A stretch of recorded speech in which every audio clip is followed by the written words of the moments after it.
Hello, today I want to talk to you about the Tsuji-Trost reaction. This is a palladium catalyzed allylic substitution reaction, one that's very popular and that we'll see quite often in class. Tsuji is a chemist from Japan, and Barry Trost is a professor at Stanford. Trost has been a leader in using this reaction for numerous applications, including total syntheses. I have the generic reaction up on the board. We'll look at mechanism and then some specific examples as well.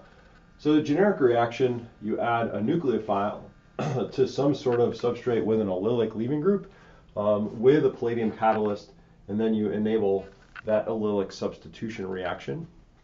It might look like you just do a straightforward SN2 reaction. We'll talk about why that's not the case and the role of the palladium in just a minute. For nucleophiles, you can use alcohols, amines, and activated carbon nucleophiles. So any carbon substrate with an acidic carbon on it, acidic proton on the carbon. So here a 1,3-dicarbonyl, some sort of nitro type compound. So something with an acidic proton on a carbon will function well as a nucleophile. For the leaving group, you can use any halogen, tosylate, acetate, things like that. Here's just an example where we have our nucleophile, 1,3-dicarbonyl. We have an allylic acetate as our allyl substituent, acetate as the leaving group. Have our catalyst, palladium, phosphine ligand, and then we can do the allylic substitution. So let's write out the mechanism to see what's going on in this reaction. All right, so we'll start with our palladium 0 catalyst, right? And in the first step, we're going to do an alkene association.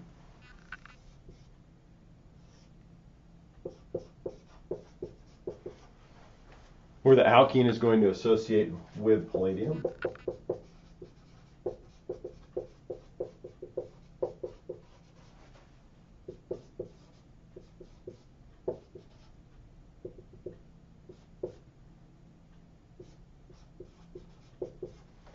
So the pi electrons from the alkene are now a ligand on the palladium. And then we're going to have that react to form the Pi-Allyl complex. Right? So one way that you could imagine this happening is palladium 0, you could imagine that as having a lone pair, and that can attack the leaving group so that you could, or attack the carbon with the leaving group so that you could make palladium carbon bond, and then you could imagine that the acetate falls off and eventually comes back on as a ligand on palladium, so that you could then have something that looks like this. Right, where you have that allyl substituent now bonded to palladium. Right, you could also have the acetate on there. Right, and again, this is important to think about this as an allyl ligand. Right, and so it's donating 4 electrons.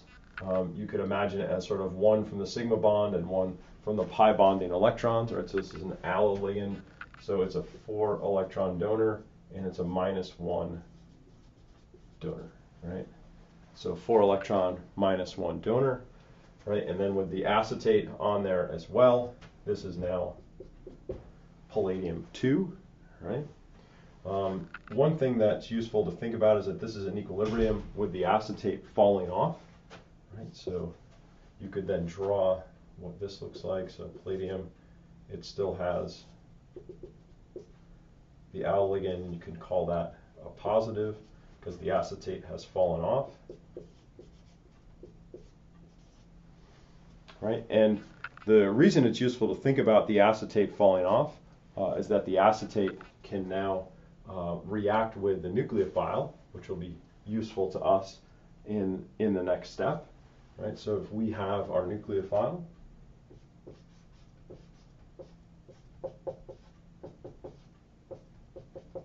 we can imagine now the acetate removing that proton.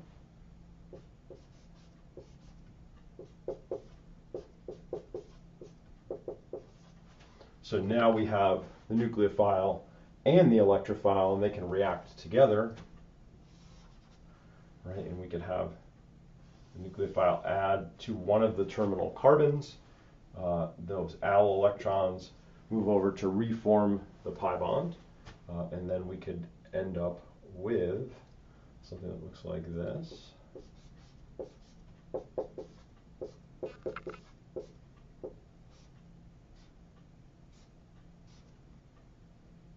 Too many carbons. Hold on. Something that looks like that. Still associated with palladium. Right, and again, this is going to be palladium 0, and then we can just have a dissociation. That's going to give us the product and regenerate the catalyst. Right? So again, in the mechanistic cycle, we do an alkene association, form the palladium Pi-Allyl complex. The leaving group ends up becoming the base to deprotonate to make the nucleophile. The nucleophile adds to one of the carbons of the allyl group, and then we get the dissociation to give us product and our catalyst back. Okay, so that's our generic mechanism. Now let's go over some of the scope and limitations of the reaction. So let me just erase this, and then we'll go over the scope and limitations.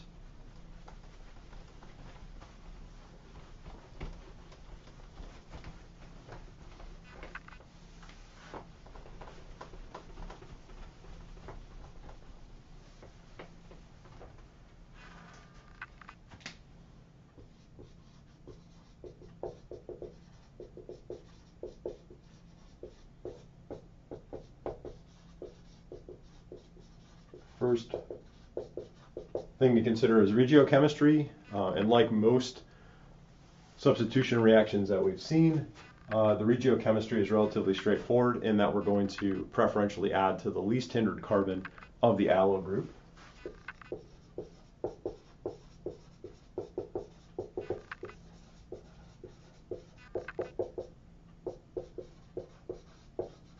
And just to be clear, we're not going to add to the central carbon of the allyl group. We have to add to either carbons 1 or 3. Right? So that's either 1 or 3, not carbon 2. Right? So again, we're not going to add to the central carbon of the allyl group. We're going to add to one of the end carbons. Okay? So that's the regiochemistry. Stereochemistry is a very important part of this reaction. Right, so let's just look at an example so we can see what happens with the stereochemistry. So if we have a single enantiomer of that chiral acetate, and we react that with a really interesting diester, this is called Meldrum's acid. Really fun molecule. You can look up the details on that and why chemists thought for a while it was a carboxylic acid, so kind of an interesting molecule. We react that with catalytic palladium 0. What do we get in terms of the stereochemistry? Interestingly, we end up getting the same stereochemistry, right? So we get complete retention.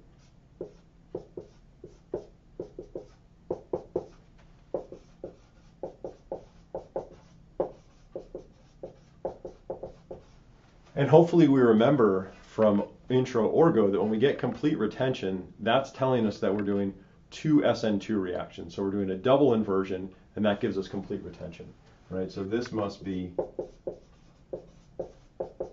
double inversion, right, which is 2 SN2 reactions, right? So a key point there. And we can see that if we just delve a little bit into the mechanism. So if we think about what happens in this reaction,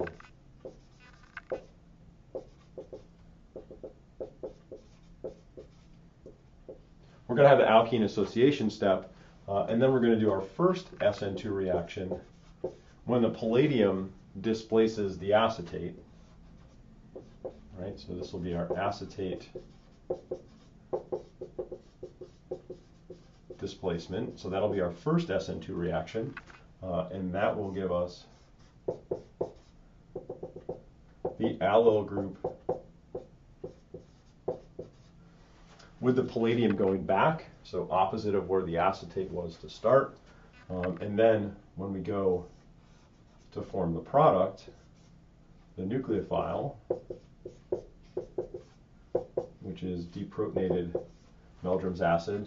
That will add from the opposite side. So if the palladium is back, it's going to add from the front, right? So this is going to be our allyl palladium displacement, right? And that's going to be our second SN2 reaction, right? So that demonstrates why we have the two SN2 reactions, right? First, we displace the leaving group by palladium, then the nucleophile displaces the allyl palladium to give us the final product, right?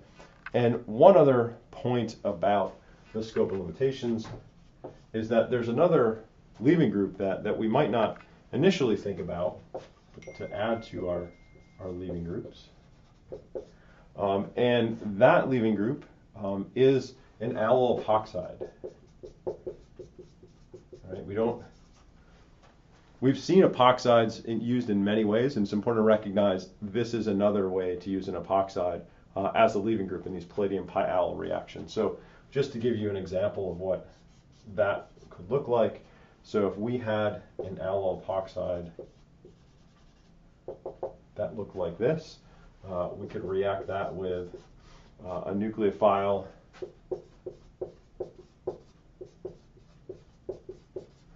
right? And again, just our standard conditions where we have catalytic palladium 0, right? And if we did this reaction, right, when we did the first step, we would react this with the palladium and we would get our Pi-Allyl complex. Again, the epoxide is coming out, so the palladium will be going back, right? And then the O- of the epoxide can deprotonate the nucleophile,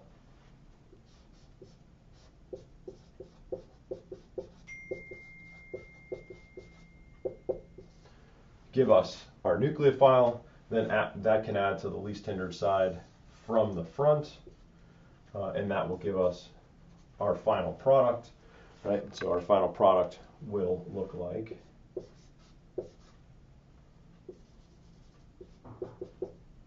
the oxygen still on the same side. We end up with the pi bond there, and again, since it's double inversion, we're going to have the nucleophile coming out, right? So that we get net retention.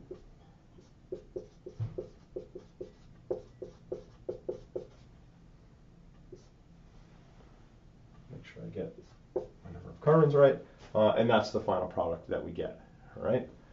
So again, a very, very useful substrate. And so what I want to do to close is just give you 3 problems that you can work on. I'll erase this, draw those out, then you can work on those, and I'll draw the products out as well.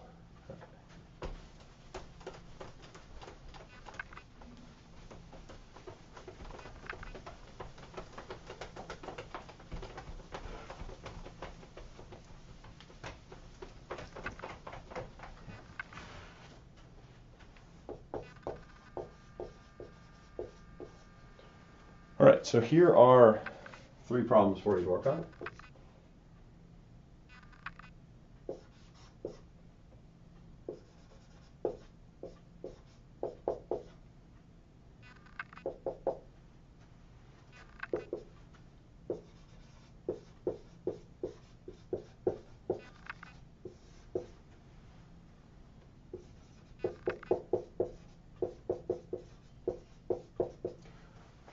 All right, so there's number 1 with our lactone starting material.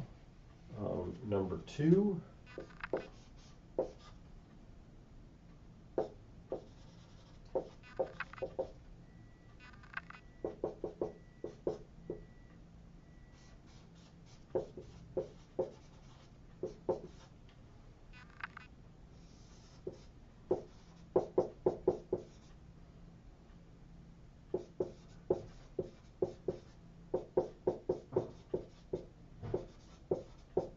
Number 2 illustrates that this can be an intramolecular reaction.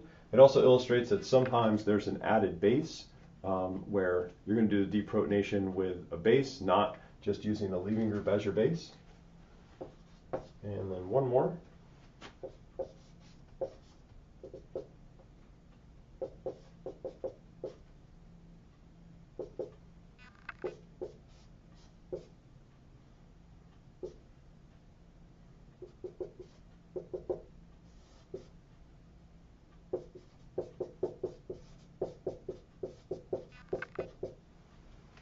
Right, in this one illustrating that we're going to use an alcohol as a nucleophile, and we have our allylic epoxide as the leaving group. So if you pause the tape now, then you can work on these. I'll go ahead and draw out the products. You can check and see how you did and see if your answers are the same as mine. Right, so here come the products.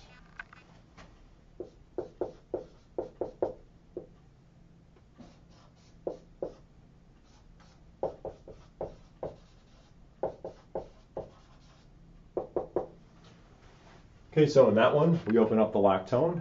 We end up with a carboxylic acid as the product. All right, and again, regiochemistry, we're going to add to the least substituted side of the allyl group. We end up not forming a stereocenter here, but again, if it was a stereocenter, it would add from the front. Now we're going to do an intramolecular reaction for the second one. So we're going to get a bicyclic product.